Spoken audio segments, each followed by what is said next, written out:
오늘은 욥기 38장, 39장, 40장, 41장, 42장, 43장을 읽도록 하겠습니다. 그때 여호와께서 회오리 바람과 가운데서 나타나 욥에게 대답하셨습니다. 알지도 못하면서 말로 이치를 어둡게 하는 사람이 누구냐? 너는 대장무처럼 허리를 묶고 나서라.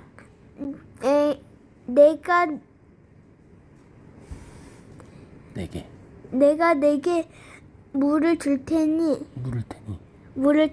네게 대답해 보아라. 내가 땅에 기초를 놓은 데가 어디 있었느냐? 아는 게 있으면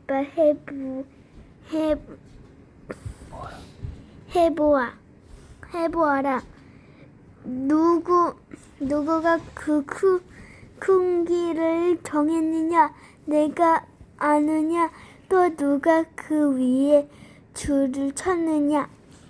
그 단단한 기초는 무엇 위에 세웠느냐? 모퉁이 돌은 누가 놓았느냐? 그때 새벽 별들이 함께 노래하고 모든 천사들이 기뻐 외치지 않았느냐? 바닷물이 모태에서 빠져나오듯 쏟아져 나올 때 누가 문을 닫아서 그것을 막았느냐? 그때 내가 구름을 바다의 옷으로 삼아 짙은 어둠으로 그것을 둘렀고 내가 그것의 한계를 정해 그 문과 빗장을 세우고 너는 이만큼까지만 오고 더는 나오지 말라. 내 도도한 물결이 여기서 멈출 것이다 하지 않았느냐? 내가 아침에게 명령을 내린 적이 있느냐? 새벽에게 그 자리를 알게 해서 그것이 땅 끝을 붙잡고 악인을 그 가운데서 흔들어 떨쳐낸 적이 있느냐? 땅이 도장 찍힌 진흙처럼 변하고 만물이 옷처럼 나타났도다. 악인에게서 그 빛이 걷어지며 그 높이 든 팔은 부러진다. 내가 바다의 근원에 가본 적이 있느냐? 깊은 물 밑으로 걸어본 적이 있느냐? 죽음의 문이 내게 열린 적이 있느냐? 죽음의 그림자의 문들을 본 적이 있느냐? 땅이 얼마나 드넓은지 깨달은 적이 있느냐? 내가 이 모든 것을 안다면 말해보아라. 빛의 근원지로 가는 길이 어디냐? 어둠이 있는 자리는 어디냐? 내가 그것들을 제자리로 데려갈 수 있느냐? 그것들의 집으로 가는 길을 아느냐? 너는 그때 이미 태어난 몸이니 물론 알겠지. 내가 살아온 날이 얼마나 많으냐? 내가 눈의 창고에 들어가 본 적이 있으며 우박의 창고를 본 적이 있느냐? 그것은 내가 고난의 때를 위해 전투의 날을 위해 준비해 놓은 것이다. 해가 뜨는 곳에 가본 적이 있느냐? 동풍이 어느 쪽으로 흩어지는지 내가 아느냐? 누가 폭우가 빠지는 수로를 파며 우레의 길을 냈느냐? 사람이 살지 않는 땅, 아무도 없는 광야에 비를 내리고 황폐하게 버려진 땅을 비옥하게 해 연한 풀에서 싹이 나게 하느냐? 비에게 아버지가 있느냐? 누가 이슬방울을 낳았느냐? 얼음이 누구의 태에서 나왔느냐? 하늘에서 내리는 서리는 누가 냈느냐? 물이 돌처럼 딱딱하게 굳고 깊은 물에 수면이 열어붙는다. 내가 북두칠성을 묶을 수 있느냐? 내가 오리온의 줄을 풀 수 있느냐? 내가 때에 따라 별자리를 낼 수 있느냐? 곰자리와 그 별들을 인도할 수 있느냐? 내가 하늘의 법칙을 아느냐? 내가 땅을 다스리는 주권을 세울 수 있느냐? 내 소리를 구름까지 높여 스스로 홍수로 뒤덮이게 할 수 있느냐? 내가 번개를 보내 번개가 가면서 우리가 여기 있다고 말하게 할 수 있느냐? 누가 속에 지혜를 두었느냐? 누가 마음속에 지각을 두었느냐? 누가 지혜롭게도 구름을 셀 수 있느냐? 누가 하늘의 물병들을 쏟을 수 있느냐? 티끌이 뭉쳐서 진흙이 되고 그 덩어들이 달라붙게 할 수 있느냐? 내가 사자를 위해 먹이를 사냥하겠느냐? 배고픈 어린 사자를 배부르게 하겠느냐? 그것들이 굴에 웅크리고 있고 동물 속에 숨어 기다리고 있을 때 그렇게 하겠느냐? 까마귀 새끼들이 하나님께 부르짖고 먹이가 없어 돌아다닐 때 누가 그 까마귀를 위해 먹이를 주겠느냐? 너는 산양이 언제 새끼를 낳는지 아느냐? 암사슴이 새끼 베는 것을 내가 알 수 있느냐? 몇 달 만에 만삭이 되는지 내가 아느냐? 또 언제 새끼를 낳는지 아느냐? 산양들이 웅크리고 앉아 그 새끼를 낳으면 그 산고가 끝이 난다. 그 새끼들이 무럭무럭 자라 들판에서 강해지면 그 곁을 떠나서 돌아오지 않는다. 누가 들나귀를 풀어 주었느냐? 누가 그 묶인 줄을 풀어 주었겠느냐? 내가 광야를 들나귀에게 주어 집으로 삼고 소금기 있는 땅을 거처로 삼게 했다. 들나귀는 마을의 북적댐을 보고 비웃고 나귀 모는 사람의 소리도 무시한다. 산지가 그의 초장이니 푸른 것이 있는 데마다 찾아다닌다. 들소가 너를 기쁘게 섬기겠느냐? 내 구 옆에 가만히 있겠느냐? 내가 들소를 밭고랑의 줄로 묶어둘 수 있느냐? 그것이 내 뒤에서 골짜기를 경작하겠느냐? 들소가 힘이 세다고 내가 의지하겠느냐? 내가 들소에게 무거운 짐을 지우겠느냐? 내가 내 곡식을 가져와 타작마당에 모으는 일을 들소에게 맡기겠느냐? 타조가 재빠르게 날개짓을 한다마는 그 날개와 깃털이 황새만은 못하지 않느냐? 타조는 그 알들을 땅에 낳고 흙 속에서 따뜻하게 되도록 내버려두고 누가 발로 밟든 들짐승이 깨트리든 상관않고 잊어버린다. 타조는 자기 새끼가 제 것이 아닌 듯 신경 쓰지 않는다. 산고가 헛수고가 되는 것쯤은 두려워하지 않는다. 이는 나 하나님이 타조에게서 지혜를 없애고 지각을 주지 않았기 때문이다. 그러나 타조가 그 몸을 높이 쳐들고 뛸 때는 말과 그 기술을 우습게 여기는 법이다. 내가 말에게 힘을 주었느냐? 휘날리는 갈기를 그 목에 둘러주었느냐? 내가 말이 메뚜기처럼 잘 뛰게 할 수 있느냐? 그 위험 있는 콧소리가 무섭지 않느냐? 말은 앞으로 땅을 차며 그 힘을 과시하고 무장한 사람들을 맞으러 달려간다. 말은 두려움을 비웃고 무서움을 모르며 칼을 보아도 뒤를 보이지 않으니 화살통과 번쩍이는 창과 단창이 그 앞에서 흔들려도 말은 힘차게 무섭도록 한다름에 내달리고 나팔소리도 개의치 않는다. 나팔소리가 울리면 말은 콧소리로 히힝 하고는 멀리서부터 싸움 냄새를 맡고 장군들의 우레 같은 소리와 함성을 듣는다. 매가 떠올라서 남쪽으로 그 날개를 뻗고 나는 것이 내 지혜로 인한 것이냐? 독수리가 하늘로 날아오르고 높은 곳에 그 둥지를 만드는 것이 내 명령으로 인한 것이냐? 독수리는 바위에 살고 바위 틈과 든든한 장소에 있으면서 거기에서 먹이를 찾되 그 눈은 멀리서도 먹이를 볼 수 있다. 그 새끼들도 피를 빨아먹으니 주검이 있는 곳에는 독수리가 있다. 여호와께서 또 요압에게 말씀하셨습니다. 전능자와 싸운다고 그를 가르치겠느냐? 하나님을 나무라는 사람아, 대답해 보아라. 그러자 욥이 여호와께 대답했습니다. 보십시오, 저는 보잘것없는 사람입니다. 제가 어떻게 주께 대답하겠습니까? 손으로 입을 막을 뿐입니다. 한 번 내가 말했었지만 대답하지 않을 것이며 2번 말했지만 다시는 하지 않겠습니다. 그러자 여호와께서 회오리 바람 가운데서 욥에게 말씀하셨습니다. 너는 이제 대장부처럼 허리를 동여 매어라. 내가 내게 물을 테니 너는 대답하도록 하여라. 내가 내 판결을 무너뜨리겠느냐? 내가 나를 비난해서 의롭게 되려느냐? 내게 하나님의 팔 같은 팔이 있느냐? 내게 하나님같이 우레 같은 음성이 있느냐? 그렇다면 영광과 위엄으로 자신을 장식하고 존귀와 아름다움으로 옷을 입어라. 내 극에 달한 분노를 쏟아내고 교만한 사람을 보고 그를 낮추어라. 교만한 사람을 다 눈여겨보아 그를 낮추고 악인은 그 서 있는 곳에서 밟아버려라. 그들을 모두 한꺼번에 흙먼지 속에 묻어버리고 그 얼굴들을 몰래 싸매두어라. 그때가 되면 내 오른손이 너를 구원할 수 있음을 내가 직접 인정할 것이다. 소처럼 풀을 먹는 베헤못을 보아라. 내가 너를 지었듯이 그것도 지었다.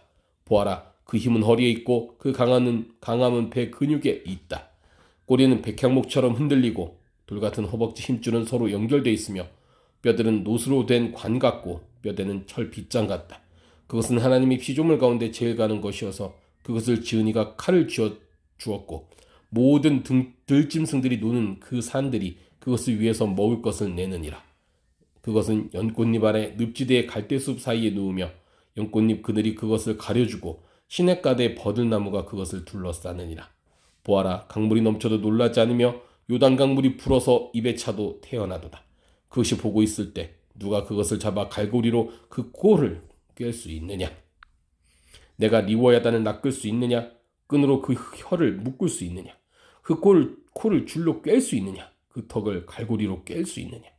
그것이 내게 빌고 또 빌겠느냐? 내게 점잖은 말로 하겠느냐? 그것이 너와 언약을 맺겠느냐? 내가 그것을 평생 노예로 삼겠느냐?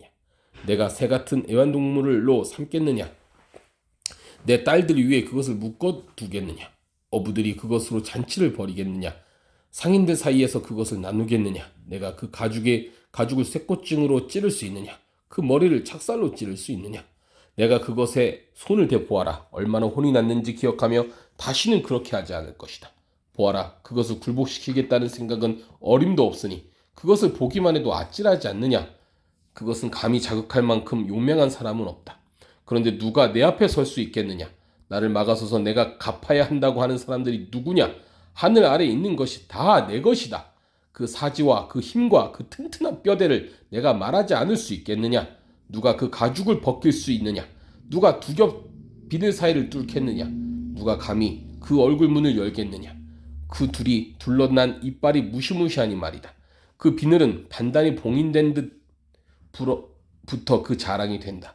비늘이 서로 꽉 붙어 있어 바람도 통하지 않는다. 그것들이 서로 단단히 조여 있고 함께 붙어 있어 떨어지지 않는다. 그가 재채기를 하면 빛이 번쩍이고 그 눈은 새벽의 눈꺼풀 같다. 그 입에서는 횃불이 나오고 불꽃이 튀며 그 코에서는 연기가 나오니 펄펄 끓는 냄비나 가마솥에 나오는 것과 같다. 그 숨은 숯에 불을 붙이고 그 입에서는 불꽃이 나온다. 그 목에는 힘이 있으니 그 앞에서는 경악하게 된다. 그 살갗이 서로 연결되고 견고해 움직이지 않는다. 그 마음은 돌처럼 단단하며 맷돌 아래짝같이 단단하다. 그것이 일어나면 용사라도 두려워하고 그것이 부수어대면 기가 꺾인다. 칼이 닿아도 힘을 쓰지 못하고 창이나 화살이나 작살도 아무 소용이 없다. 그것은 철을 집처럼 다루고 청동을 썩은 나무처럼 취급한다. 화살을 쏘아도 도망치지 않으며 무린 맷돌로 겨와 같이 날려버린다. 몽둥이도 지푸라기쯤으로 여기고 창을 던지는 것을 보고도 피식 웃는다. 그 백가죽은 들쭉날쭉한 질그릇 조각 같고 진흙 위에 타작기계처럼 자국을 내는구나. 그것은 깊은 물을 솟끓이듯 하고 바다를 기름솥 끓이듯 한다. 또 가고 난 자취에 빛나는 길을 남기니 사람이 보기에 깊은 물이 백발 같다고 여긴다. 땅 위에 그 같은 것이 없으니 그는 두려울 것이 없이 지어졌다. 모든 교만한 것을 다 쳐다볼 수 있으니 모든 교만한 자식들을 다스리는 왕이다. 그러자 욥이 여호와께 대답하며 말했습니다.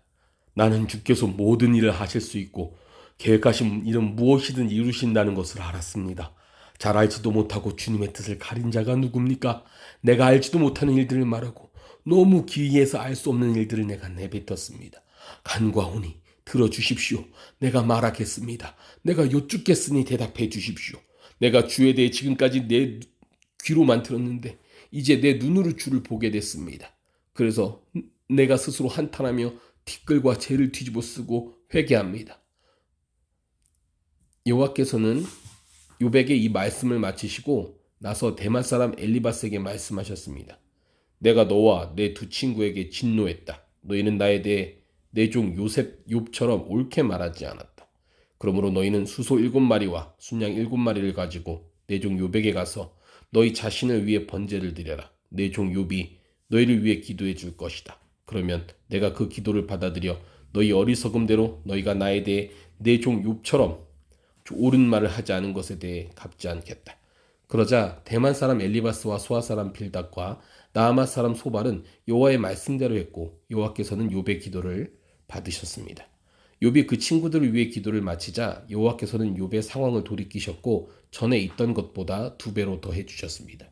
그러자 그 모든 형제들과 자매들과 전에 알고 지냈던 사람들이 그에게 와서 그 집에서 함께 먹었습니다. 여호와께서 그에게 보내신 모든 고난을 위로하고 달래며 각각 은 한 조각과 금가락지를 욥에게 주었습니다.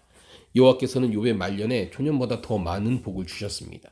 그래야 그는 양 14,000마리, 낙타 6,000마리, 소 1,000쌍, 암나귀 1,000쌍을 갖게 됐습니다.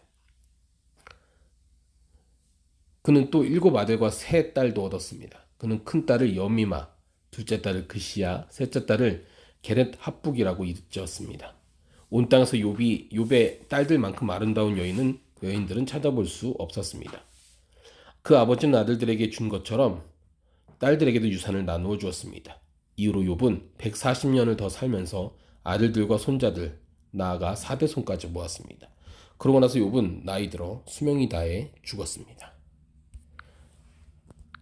아멘.